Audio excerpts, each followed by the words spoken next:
ពេលដែលខ្ញុំមិនទាន់ប្រើនោះខ្ញុំធ្វើទុកចុកខ្ញុំមាន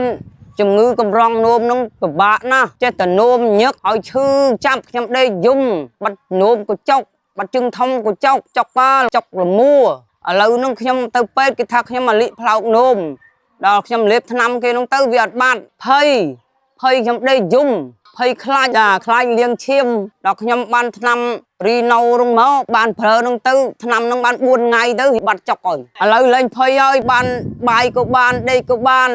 នោមក៏លែងញឹកស័ក្តិសិទ្ធិរបស់គេមែនខ្ញុំបានសប្បាយចិត្តហើយលែងភ័យទៀតហើយបាត់ហើយពីដើមក៏ហូមពពុះនោមមកឥឡូវនោះបានលាបថ្នាំទៅបានលៀងឡើងសវិញហើយនោមស្រួលត្រជាក់ដេកក៏ស្រួលវាលែងនោមញឹកដូចមុនហើយតែពីមុនមកខ្ញុំនោមញឹកទៅចេះតែហែវញ័រខ្លួនស៊ីអីក៏ហែវស៊ីអីក៏ហែវដល់ពេលអញ្ចឹងបានលេបថ្នាំរីណូនោះទៅបានជាតាមផ្ញើអ្នកណាដែលមានកំងនោមដូចខ្ញុំនោះ